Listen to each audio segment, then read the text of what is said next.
Hello friends, welcome to WiFi study changing the way of learning. स्वागत है आप सभी का इंडिया के number 1 study channel WiFi study में। सो दोस्तों, कुछ दिन पहले आपने जगदीश का इंटरव्यू देखा होगा। जगदीश की सक्सेस स्टोरी है जो कि अपन ने शेयर करी थी आप सभी लोगों के साथ में। उम्मीद करता हूं कि आपने उसे शेयर करी होगी, लाइक जरूर करी होगी। किस तरीके से जगदीश ने यूपीएससी क्लियर किया 2018 का, वो सभी आप लोग जान गए होंगे। आज के इस वीडियो के अंदर दोस्तों हम डिस्कस करने वाले हैं इंटरव्यू को लेकर। काफी सारे बच्चों की कॉम्प्लिकेशंस होते हैं कि इंटरव्यू के अंदर पता नहीं क्या पूछा होगा, कैसे क्वेश्चन है जो कि पूछे गए होंगे, कितने जवाब है जो कि एक एवरेज कैंडिडेट है जो कि इंटरव्यू के अंदर दे पाता है, किस तरीके के सवाल है जो कि जो है पैनल है वो पुट करता है, और कितनी देर का जो इनका इंटरव्यू ड्यूरेशन है वो एक नॉर्मली चला था। तो इसके बारे में जितने भी मिथ है बच्चों के और जितनी भी चीज़ें हैं उन सबको अपन देखने वाले हैं। तो चलिए जानते हैं जगदीश से कि इनका इंटरव्यू जो है वो कैसा हुआ था।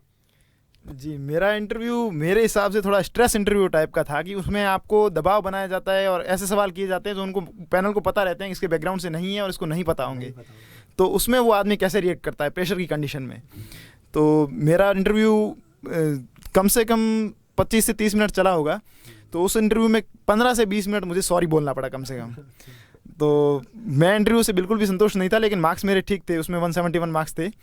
तो मुझे जाते ही पूछा गया कि मेरा डीएफ का फ़ोटो दिखा कि ये फ़ोटो किसका है। मैंने कहा मेरा ही है सर। अच्छा, आपका ही, आप श्योर हैं? मैंने कहा जी सर श्योर हैं। तो फिर कि चलो बैठिए। फिर उसके बाद उन्होंने सीधा इकोनॉमी से डेटा पूछने शुरू किए। जनरली इंटरव्यू में क्या होता है कि डीएफ जो आपका डिटेल एप्लीकेशन फॉर्म होता है उससे और आपकी पारिवारिक पृष्ठभूमि से या आपकी एजुकेशनल बैकग्राउंड से सवाल किए जाते हैं, लेकिन मेरे साथ ऐसा नहीं हुआ। उन्होंने पूछा कि एनपीए भारत में उसके बारे में आंकड़े का कुछ आइडिया है। मैंने कहा जी सर पूछें। तो उन्होंने बैंक वाइज स्पेसिफिक एनपीए के आंकड़े पूछने शुरू किए, तो मुझे उसमें सब में सॉरी बोलना पड़ा। उसके बाद में पूछा कि एफडीआई के डेटा के बारे में कोई आइडिया है। तो उन्होंने पूछा कि रिटेल सेक्टर में इस फील्ड में कितना एफडीआई है, कितना अलाउड है, और गवर्नमेंट जो रूट है उससे कितना है, ऑटोमेटिक रूट से कितना है। तो उसमें भी मुझे सॉरी बोलना पड़ा। उसके बाद मैं थोड़ा प्रेशर में आ गया कि मैं लगातार 5 से 10 क्वेश्चन में सॉरी बोल रहा हूँ। तो उसके बाद जो सेकंड मेंबर थे उन्होंने मुझे कंफर्टेबल फील करवाया थोड़ा, और उन्होंने हिंदी लिटरेचर से सवाल किए 1-2, जैसे कि प्रेमचंद क्यों फेमस है। तो उसका मैंने सिंपल सा जवाब दिया कि प्रेमचंद की लेखनी बहुत सहज है और आम आदमी से जुड़ी कहानियाँ और नोवेल लिखते हैं। तो उसके बाद उन्होंने कहा कि आपका ग्रेजुएशन में इंग्लिश लिटरेचर रहा है, उसके बाद हिंदी लिटरेचर पे शिफ्ट किया, तो ऐसा क्यों?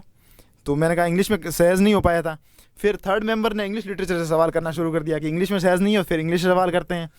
तो उसमें मैं इंग्लिश लिटरेचर में 5 से 6 सवाल पूछे गए, उसमें मैं एक का भी जवाब दे नहीं पाया था, क्योंकि इंग्लिश लिटरेचर मैंने गंभीरतापूर्वक पढ़ा नहीं था ग्रेजुएशन में। और चौथे मेंबर थे, उन्होंने फिर से कंफर्टेबल फील करवाया और उन्होंने पूछा कि जो मेरा पहले सिलेक्शन हो रखा है सीएपीएफ में, तो उन्होंने पूछा कि सीएपीएफ की कौन कौन सी जो फोर्सेज हैं उनमें कौन सी इंक्लूडेड है और उनके मैंडेट्स क्या क्या है अलग अलग, जैसे बीएसएफ का क्या है, सीआरपीएफ का क्या है। तो उनका मैंने अच्छे से जवाब दे दिया था।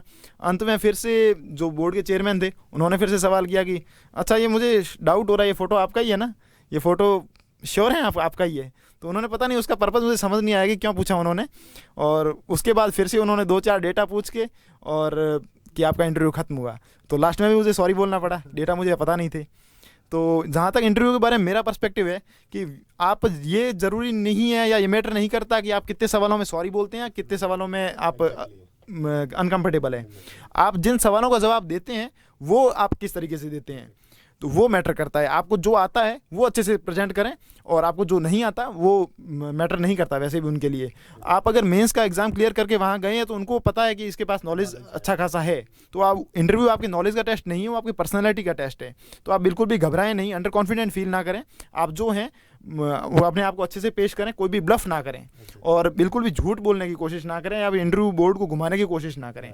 आप जैसे हैं कॉन्फिडेंस से जो आता है वो अच्छे से जवाब दें, और जो नहीं पता है उसके बारे में सॉरी बोलते रहें, कोई दिक्कत नहीं है। तो यहाँ पे काफ़ी अच्छी बात है जो कि यहाँ पे जगदीश ने बताया कि क्या पहली बात तो मोटिव जो था ना वहाँ पे जो मेंबर्स का था वो यही था कि ऐसे सवाल पूछे जाए जो कि जगदीश को नहीं आते हैं। तो अगर आप वहाँ पे सॉरी बोल रहे हैं, इवन दो जो नंबर है वो काफ़ी सही दिए, 171 नंबर है जो कि इनको दिए है, जबकि इनका काफ़ी टाइम पे जो है उन्होंने नो बोला है वहाँ पे। तो ऐसा कभी नहीं होता कि आपको वहाँ पे 70% 80% आंसर देने ही देने। काफ़ी बार बच्चे ये मिस्टेक करते हैं कि चलो ठीक है कुछ भी बोल देते हैं, जो भी पता है XYZ कन्फर्म नहीं है, फिर भी जो है वो डाटा दे दिया। तो ऐसा नहीं करना है। अगर आपको नहीं आता है तो आप डेफिनेटली नो बोलिए, आता है तो हाँ बोलिए कॉन्फिडेंस के साथ में। ये जजमेंट आपकी नॉलेज का नहीं है, नॉलेज का जो आपका जजमेंट है वो एग्जाम कर चुका है ऑलरेडी। आपके पर्सनैलिटी का टेस्ट है, आपको जानने का का, समझने का, स्ट्रेस के अंदर आप कैसा बिहेव करते हैं। ठीक है, मेरे एक फ्रेंड थे, उन्होंने जाते वक्त गेट जो है वो बड़े जोर से बंद कर दिया था, तो उस चीज़ के नंबर है जो कि उनके काट लिए गए थे।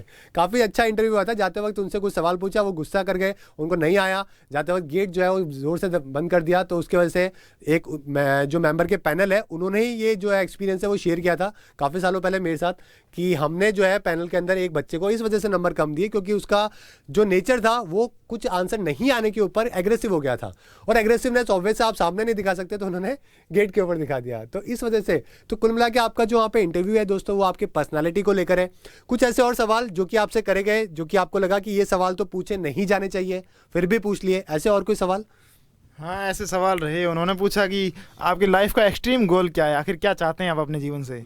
तो मैंने उनमें जवाब दिया था कि मैं जिस भी फील्ड में जाऊँ बेहतर से बेहतर करूँ, बेंचमार्क स्थापित करूँ जहाँ तक ना कोई गया हो ना कोई ट्राई सोच भी सके। तो उन्होंने कहा कि ऐसा कुछ किया भी है कि हवाई बातें कर रहे हो। तो मैंने कुछ एग्जांपल्स दिए थे कि लाइफ में हाँ मैंने स्पोर्ट्स फील्ड में ये वगैरह किया है। और उसके अलावा पूछा कि कितने घंटे पढ़ते हो, तो मैंने कहा 5-6 घंटे एवरेज हो जाता है। तो आपको लगता है इतना सफिशिएंट है, आपको और पढ़ना चाहिए मेरे हिसाब से। मैंने कहा जी सर ट्राई करूँगा। तो ऐसे सवाल जनरली नहीं किए जाते हैं, लेकिन उन्होंने किए तो फिर उसमें मैं कंफर्टेबल था, क्योंकि आपसे लाइफ से जुड़े सवाल आप आसानी से जवाब दे पाते हैं। डेफिनेटली।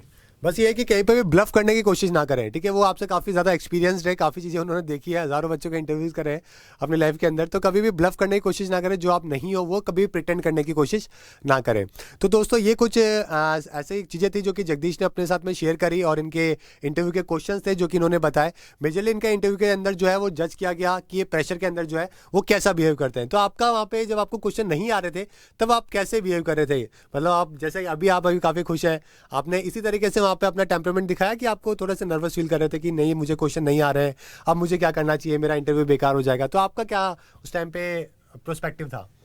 ऑब्वियसली जब आप लगातार कई प्रश्नों का जवाब नहीं दे पाते तो नर्वस तो फील होता है, लेकिन धीरे धीरे आदत हो गई थी कि आज मुझे पता लग गया था कि ये इसी तरह के सवाल करेंगे, लेकिन मुझे प्रेशर में नहीं आना है।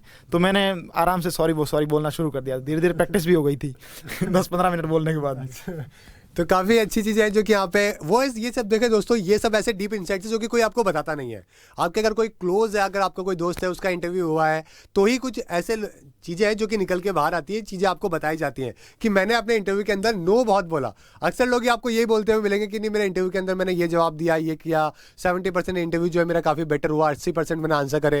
लेकिन कुछ चीज़ें जो कि जगदीश ने यहाँ पे बताई जो कि नॉर्मल लोग नहीं बताते हैं, तो ये भी आपके साथ भी हो सकता है। लेकिन सबसे ज़्यादा इंपॉर्टेंट जगदीश ने बताया कि आप कॉन्फिडेंस अपना बनाए रखें, संयम बनाए रखें, ठीक है, और स्ट्रेस में फील ना करें। अगर आपको आंसर नहीं आ रहे हैं तो आप नो करें, और अगर आते हैं तो आप अपना डाटा जो भी आपको पता है वो उनको बता दें। और अगर आपसे लाइफ से रिलेटेड कुछ भी सवाल पूछते हैं तो बिल्कुल भी झूठ ना बोलें, अपने आप को बड़ा दिखाने की कोशिश ना करें। जो आपने किया है लाइफ के अंदर, जो अचीव किया है, भले आपने कुछ भी ना किया हो, वो चीज़ें जो है उनको बता दीजिए। तो कुछ ये सब चीज़ें हैं जो कि जगदीश ने डिस्कस करी। उम्मीद है दोस्तों कि आपको काफ़ी कुछ सीखने को मिला होगा जगदीश के इस इंटरव्यू से भी, और उम्मीद करते हैं कि ऐसे ही धीरे धीरे जो है बाकी चीज़ें भी आप सीखते रहेंगे और लाइफ के अंदर आगे बढ़ते रहेंगे, और आने वाले दिनों के अंदर आप भी जो है वाईफाई स्टडी के साथ में अपनी सक्सेस स्टोरी जरूर शेयर करेंगे। तो आज के लिए इतना ही दोस्तों, thank you, goodbye and have a nice day.